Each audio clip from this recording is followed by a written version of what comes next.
yan, and let us focus dito sa sentence na to. Gas viscosity increases with temperature. So kapag daw nag-increase ang temperature, mag-i-increase yung viscosity of the gas. Okay, tama si letter A. Whereas the liquid viscosity decreases naman with temperature. May binanggit ba about the liquid? Meron din, decreased viscosity of liquid.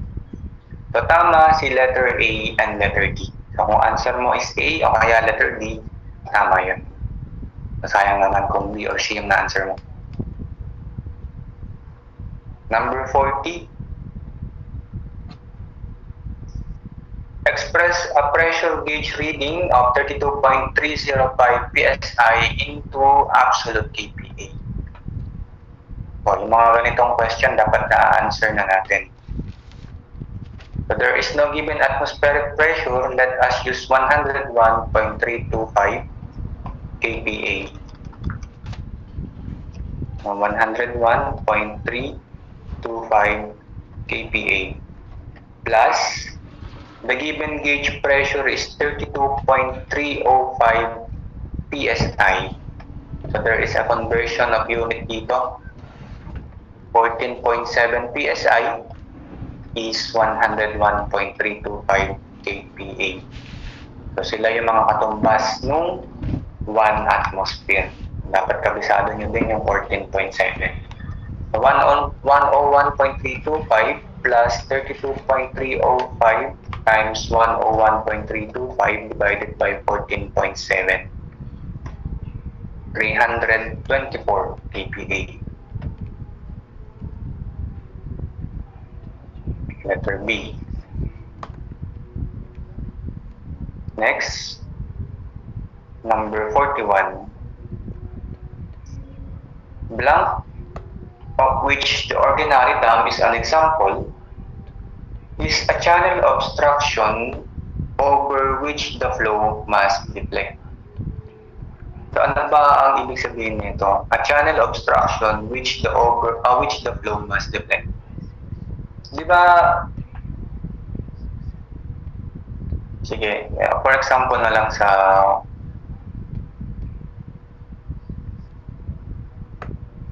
river. Di ba? Nagpo-flow yung water sa river.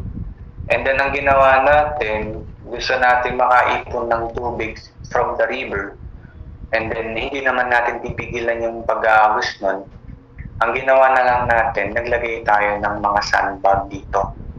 Diba? So, naglagay tayo ng sandbag dito. Ayan. Sabihin natin ito. So, naglagay tayo ng sandbag dito, tinaasan natin ng konti.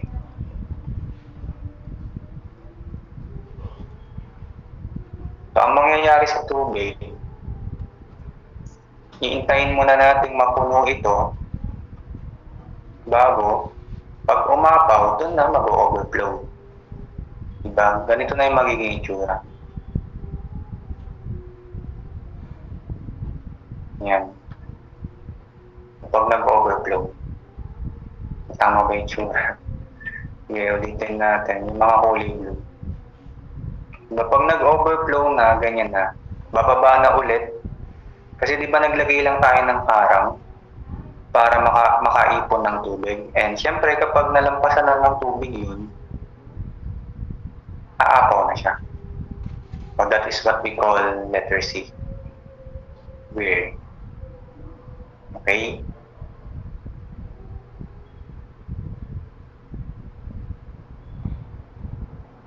Number 42. Two liquids of different densities are poured together into a 100-liter tank. So for filling it, if the resulting density of the mixture is 800 kilograms per cubic meter, find the respective quantities of the liquid used. Diba? If we have a total density, syempre manggagaling yan sa total mass over the total volume. And given yung dalawa, given yung total density na 800 kilograms per cubic meter, hindi natin alam yung total mass, Pero binanggit dito na ang magiging total volume is yung mismong tank na 100 liters. Mapupuno daw nila yon. Convert muna natin to into cubic meters. So, ayan. So, dito pa lang, we can now solve for the total mass. Diba? 800 times 100 divided by 1,000. 80. So, 80 kilogram yan. And yung total mass na yan is binubuo nung material number 1, liquid number 1, tsaka liquid number 2. So, from choices, isa lang yung nandyan. Isa lang yung magkakaroon ng total na 80 kilograms. And that is letter D. Siya yung 80 kilograms. Ito kasi 100 din ito, and then 100 din yung letter A. Letter D ang answer.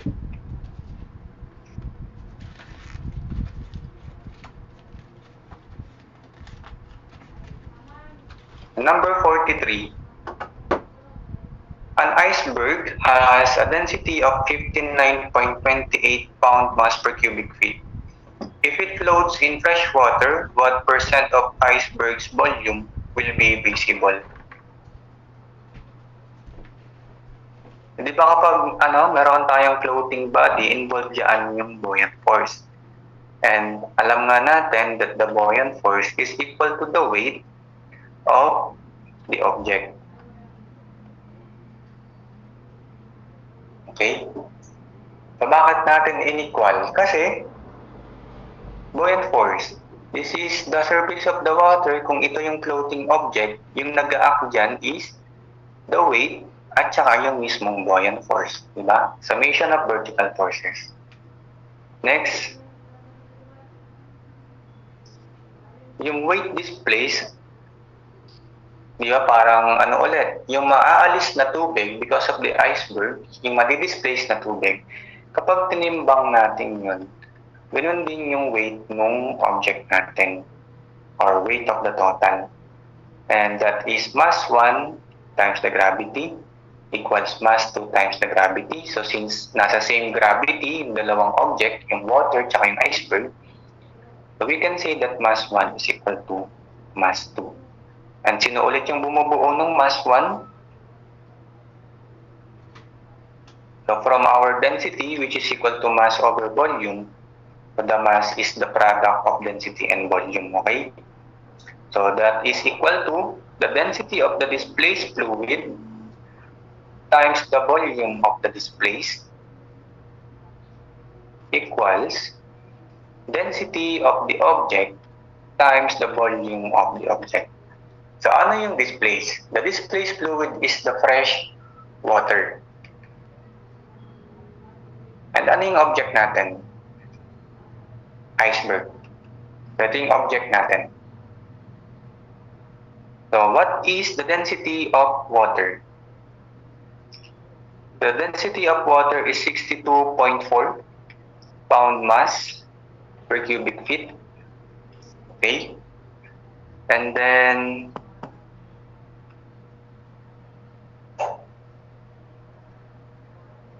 the volume of the displaced water is ayan yung volume nung nakalubog. Diba? Kasi hindi naman buong iceberg daw yung nakalubog.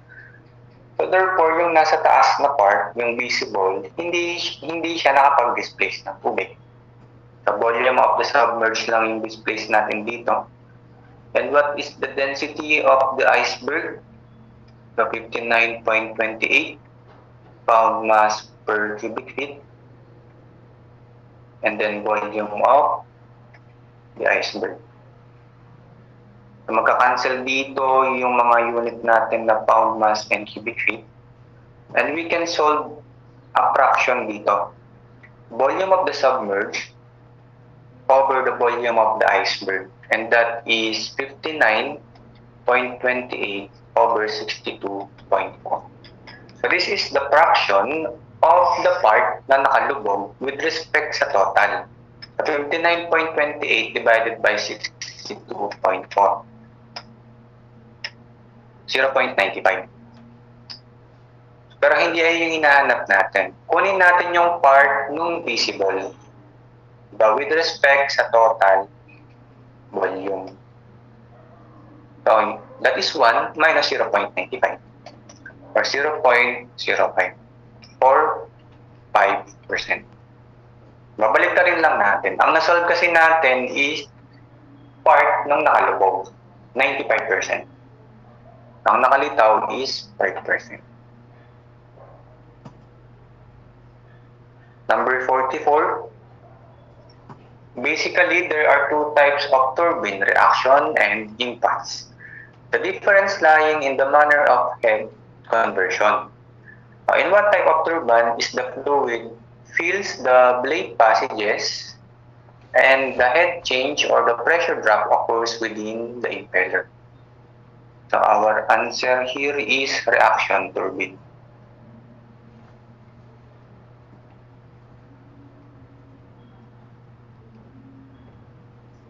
Okay, number 45. What is the density of the stone in kilogram per cubic meter that weighs 90 newtons in air and 45 newtons in water?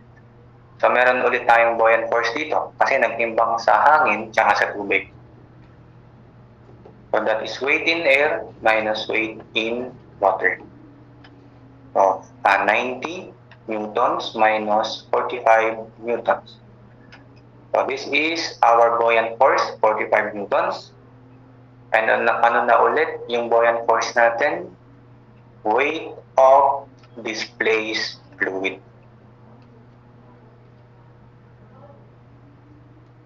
Yung 45 natin, that will be equal to the specific weight of water times the volume displaced. And kung ano ang na-displace, diba, ganun din yung volume nung nakalubog. And that is the stone. Tinimbang natin sa tubig yung stone. So, nilubog natin sa tubig, tapos tinimbang. Okay? So, masasolve natin yung volume ng stone dito. So, baka tayo nag-arrive dito sa specific weight times the volume equals weight. Kasi di ba yung weight natin is mass times gravity. And the mass is density times volume o times gravity.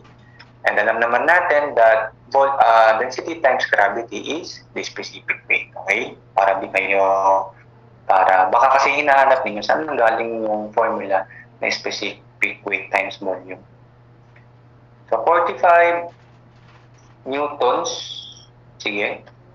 And then the specific weight of water is 9810 newton per cubic meters. So we can solve for the volume dito. The volume of the stone is 45 divided by 9810. 1 over 2, 18.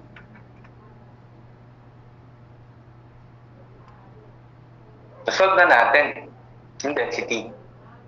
Diba? Density of the stone is equal to the mass of the stone divided by the volume of the stone. The mass of the stone hindi pa given, pero merong weight, diba, in air. So, which is the weight over the gravity over volume. Pinalitan lang natin yung mass ng weight over gravity. That is 90 over 9.81 divided by 1 over 218.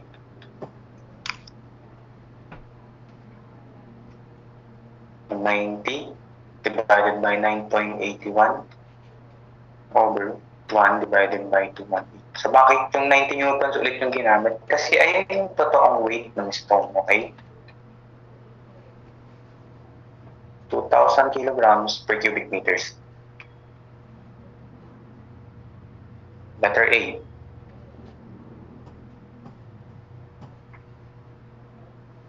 The number 46. Viscosity of water in comparison to mercury is higher.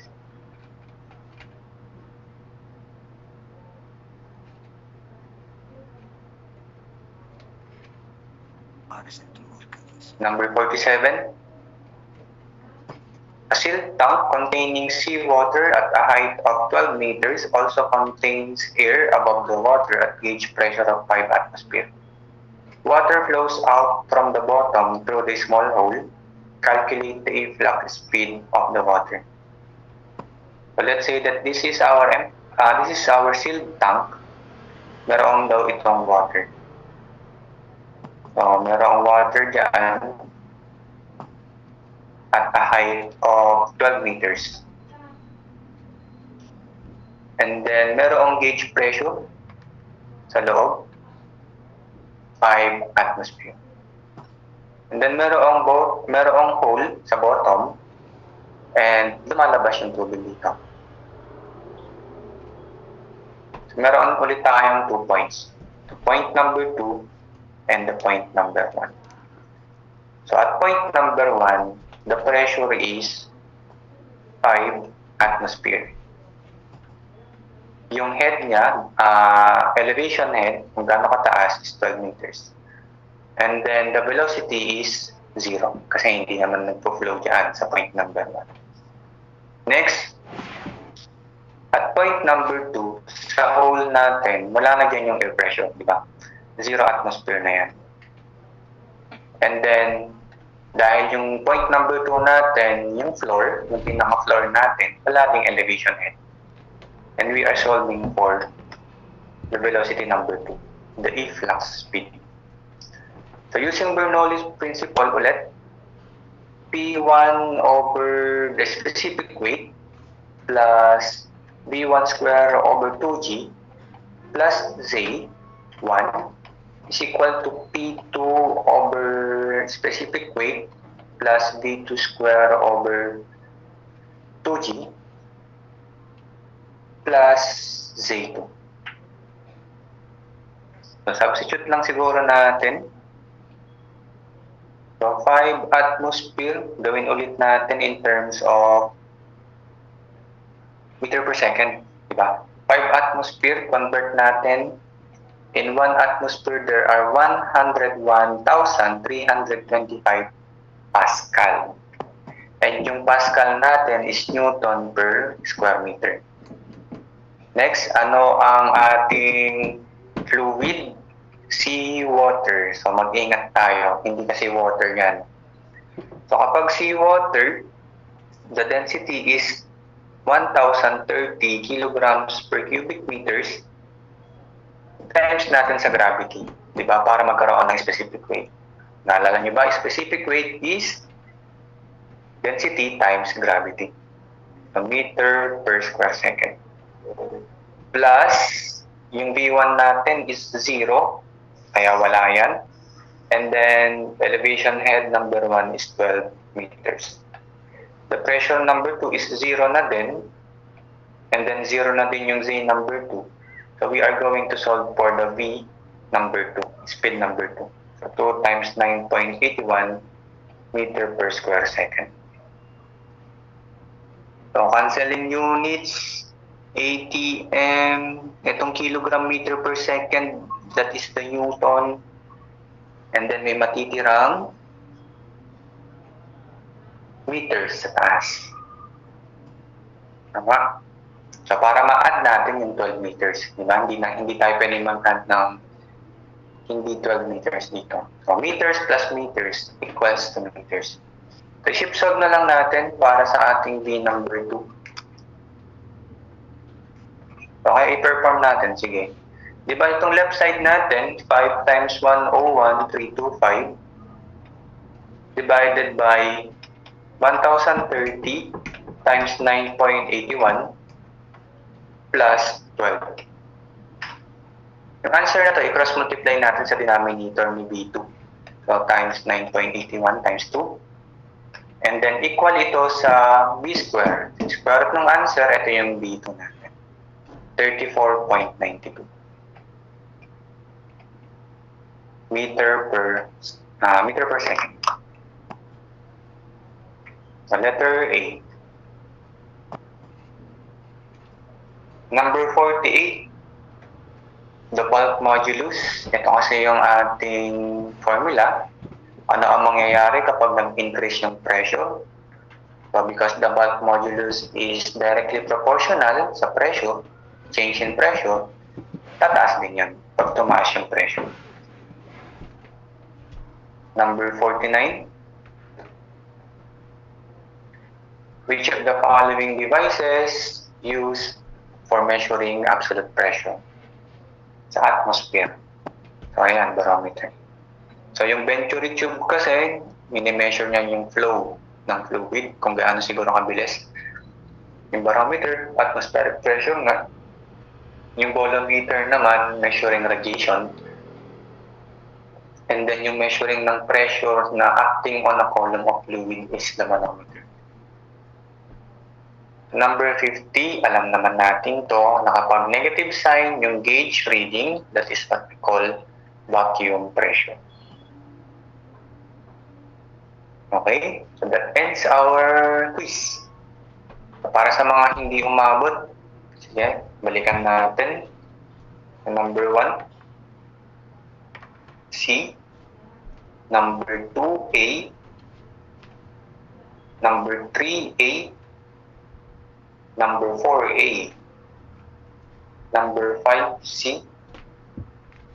Number 6, B. Number 7, C. Number 8, boy.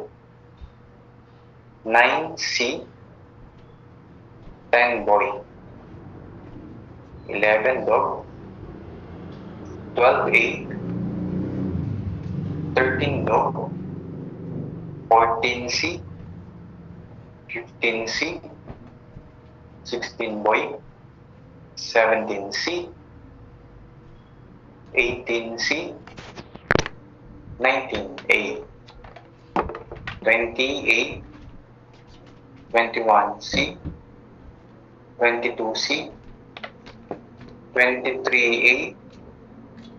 24, boy. 25, dog.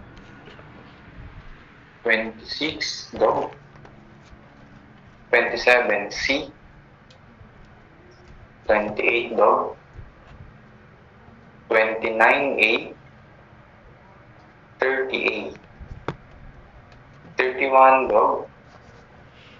32, A. 33, boy. 34, A. 35, dog. 36, dog.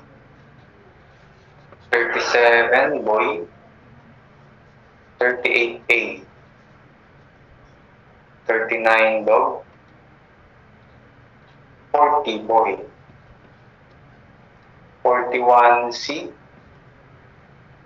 42, dog. 43, A. 44, boy. 45, A. 46, dog. 47, A. 48, dog. 49, boy. And 50, C.